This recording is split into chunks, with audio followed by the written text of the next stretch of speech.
अब हम स्टार्ट कर रहे हैं अपना नेक्स्ट टॉपिक एड्स और एनएसीपी दोनों इसमें, ठीक है।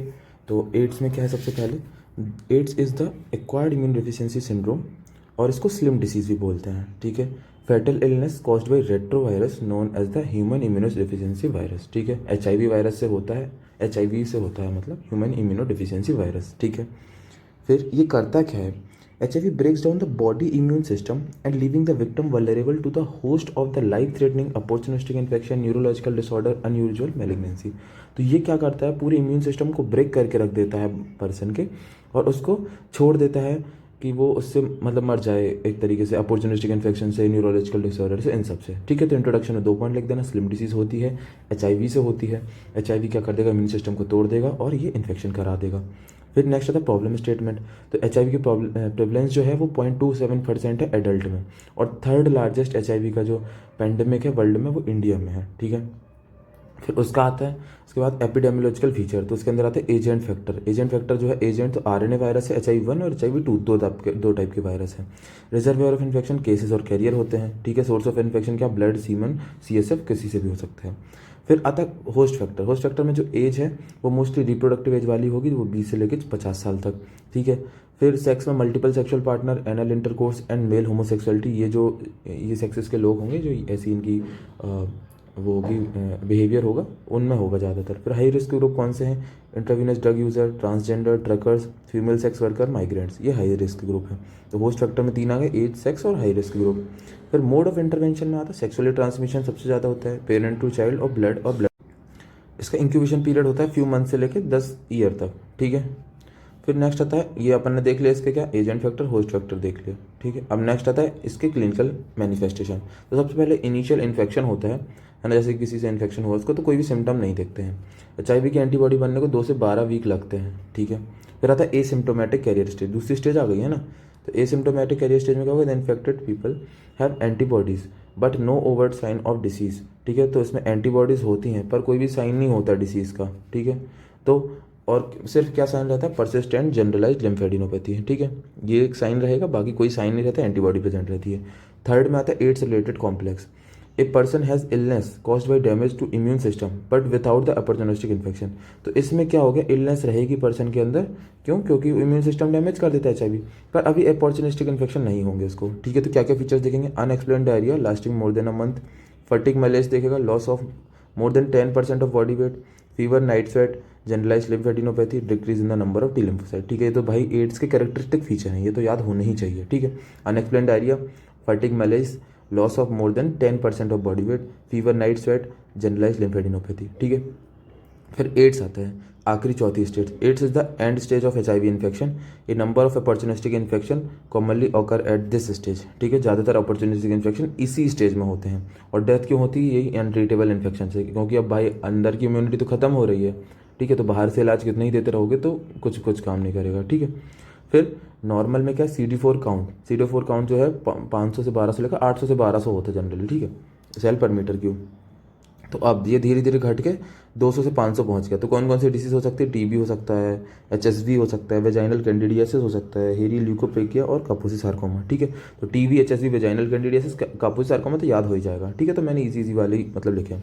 फिर 50 से 200 हो गया तो न्यूमोसाइटोसिस, टॉक्सोप्लाज्मोसिस। फिर ये CC वाले, क्रिप्टोकॉक्सोसिस, कॉक्सीडियोमाइकोसिस, क्रिप्टोस्पोरिडियोसिस, ठीक है, ये तीनों C वाले आ गए। फिर 50 से कम हो जाएगा तो histoplasmosis, CMV retinitis, CNS lymphoma, ठीक है। ये CMV CNS वाले इधर आ जाएंगे, ठीक है। तो ये अपॉर्चुनिस्टिक इन्फेक्शन याद कर लेना, इंपॉर्टेंट है। अभी पिछले साल अपॉर्चुनिस्टिक इन्फेक्शन सिर्फ 5 नंबर में आ गया था माइक्रो वाले पेपर में, पर ठीक है, इसमें नहीं आएगा। फिर आते हैं डायग्नोसिस ऑफ एड्स में, ठीक है। तो ये 4 स्टेज में अपन ने डिवाइड किया था। सबसे पहले इनिशियल इन्फेक्शन कुछ नहीं हो रहा था, फिर एसिम्प्टोमेटिक कैरियर स्टेट आई थी, फिर एड्स रिलेटेड कॉम्प्लेक्स जिसमें अपॉर्चुनिस्टिक इन्फेक्शन नहीं हो रहे थे पर एड्स के कैरेक्टरिस्टिक थे, डायरिया हो रहा था, बॉडी वेट कम हो रहे थे, सब। फिर आखिरी में एड्स में जिसमें अपॉर्चुनिस्टिक इन्फेक्शन हो रहे हैं, ठीक है। फिर डायग्नोसिस ऑफ एड्स में क्या, WHO ने इसको 4 क्लिनिकल स्टेज में डिवाइड किया। सबसे पहले स्टेज 1 वही एसिम्प्टोमेटिक, और इसमें जनरलाइज लिम्फेडिनोपैथी दिख जाती है। स्टेज 2 जिसमें वेट लॉस होता है 10% से कम, रिकरेंट रेस्पिरेटरी ट्रैक्ट इन्फेक्शन होगा, एंगुलर चिलाइटिस, फंगल नेल इन्फेक्शन, ठीक है। थोड़ी ऊपर वाले से अलग है, बस ये देखना कि ये जो उसकी जो स्टेज उसकी जो सेकंड वाली स्टेज थी, यहाँ इसकी स्टेज 1 है, ठीक है, थोड़ा कंपेरिजन करके देखना। फिर स्टेज 3 में क्या, वेट लॉस चालू हो जाएगा 10% से ज़्यादा, unexplained chronic diarrhoea, unexplained prolong fever 1 से ज़्यादा। ये 3 फीचर है ना, एक कैरेक्टरिस्टिक फीचर है, अगर 3 किस्म में देख रहे हैं तो एड्स होने के चांसेस हो सकते हैं। ओरल कैंडिडियासिस होगा, ओरल हेरी ल्यूकोप्लेकिया हो गया, पल्मोनरी टीबी हो गई, सीवियर बैक्टीरियल इन्फेक्शन हो गया, ठीक है। तो इसमें क्या होता है कि अभी थोड़ा अपॉर्चुनिस्टिक इन्फेक्शन भी 3rd स्टेज में हो गए हैं, पर ये वाले सिम्टम मिलते हैं। और 4th वाली स्टेज में बहुत ही खतरनाक होता है, देखो बताता हूँ। सबसे पहले 4th वाली स्टेज में HIV वेस्टिंग सिंड्रोम मिलेगा, जिसमें वेट लॉस, क्रॉनिक डायरिया और वो फीवर भी हो जाएगा। फिर दूसरी चीज़ क्या मिलेगी, HIV एंसेफेलोपैथी। एंसेफेलोपैथी तो मतलब पूरा ब्रेन भी इन्वॉल्व हो गया है। फिर न्यूमोसिस्टिस कैराइनी, टॉक्सोप्लाज्मोसिस ऑफ ब्रेन, क्रिप्टोस्पोरिडोसिस, क्रिप्टोकॉक्सिस, ये बिल्कुल एकदम सीवियर वाले सिम्टम्स हैं, ठीक है। इसमें सिर्फ क्या दिख रहा है, ये तीनों फीचर्स तो दिख ही रहे हैं, ये HIV वेस्टिंग सिंड्रोम वाले, ओरल कैंडिडियासिस, पल्मोनरी टीबी, और ये जो है कम, जिसमें T4 का नंबर कम हुआ था, तो वो शुरू वाले थे 50 से 200 वाले, है ना, ये वाले था 200 से 500 वाले, सॉरी, है ना, ये वाले हैं ज़्यादातर। और जब इधर पर आ गए आखिरी वाले स्टेज में तो <50 वाले हैं सारे, ठीक है, तो ऐसे याद कर लेना। फिर अब लेबोरेटरी डायग्नोसिस में कुछ नहीं, 2 टाइप के टेस्ट हैं, screen test, confirmatory test. Screen में एलाइजा टेस्ट हो जाता है, डॉट ब्लॉट मेथड आ जाता है, ठीक है। कन्फर्मेटरी में वेस्टर्न ब्लॉट आ जाता है, HIV viral load, P24 viral antigen आ जाता है। कुछ टेस्ट CBC करते हैं, अनीमिया, न्यूट्रोपीनिया, थ्रोम्बोसाइटोपिनिया देखने के लिए।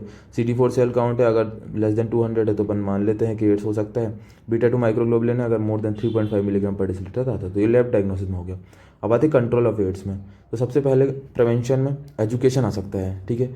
Avoid indiscriminate sex and use condom, ठीक है, ऐसे किसी के साथ भी सेक्स नहीं करना है और कॉन्डम को यूज़ करना है, ठीक है। मतलब इनडिस्क्रिमिनेट सेक्स का मतलब एक ही पार्टनर होना चाहिए और कोई भी अननोन पार्टनर नहीं होना चाहिए।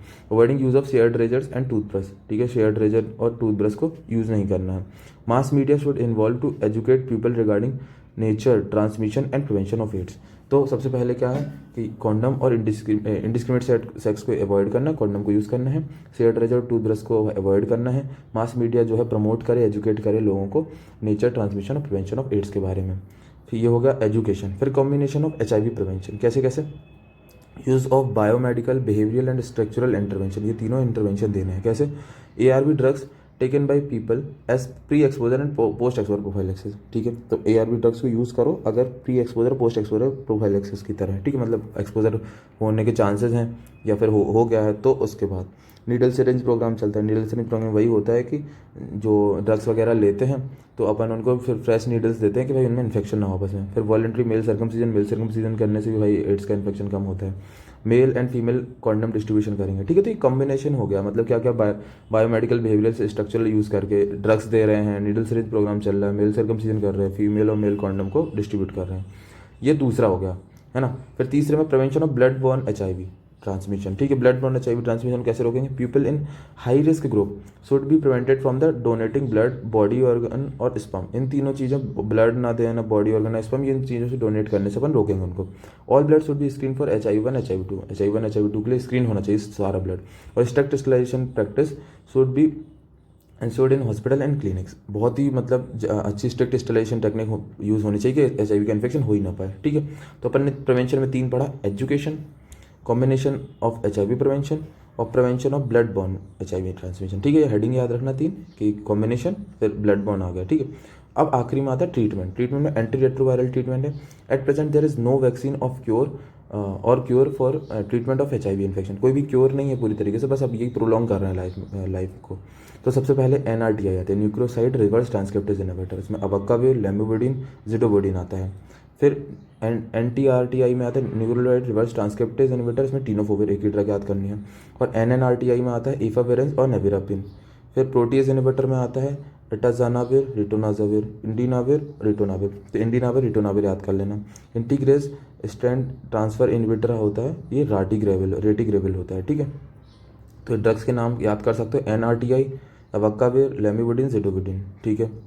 फिर इसके बाद आता है NTRTI, है ना, nucleotide reverse transcriptase inhibitor, tenofovir आ जाता है। फिर आता है non nucleoside reverse transcriptase inhibitor, nevirapine आ जाता है इसमें। प्रोटीज इनहिबिटर में इंडिनाविर, रिटोनाविर याद कर लेना, रेटिग्रेविल। अब ये है treatment, first line, second line, ठीक है। तो फर्स्ट लाइन जो है एडल्ट और एडोलसेंट में देते हैं, प्रेफर्ड जो है टीनोफोविर, लेमिबोडिन और डोल्टिग्रेविर है, ठीक है। तो उसी को भाई अब सेकंड लाइन में देखते हैं, ठीक है। सेकंड लाइन, अब ये ट्रीटमेंट रटना ही है, आप देख लेना इसका, एडल्ट चिल्ड्रन यूनिट्स, ठीक है, टीनोफोविर, लेमिबोडिन, डोल्टिग्रेविर, और इसमें भी एवेकाविर, लेमिविडिन, डोल्टिग्रेविर, एवेकाविर एक ऐड हो गया, ठीक है। और इसमें जोडोविडिन, लेमिविडिन, रेल्टिग्रेविर वाला आ गया, ठीक है। तो ये इसमें आ जाएगा, ठीक है। तो 1-2 बार अपन टेबल बनाओगे तो हो जाएगा याद। Thank you.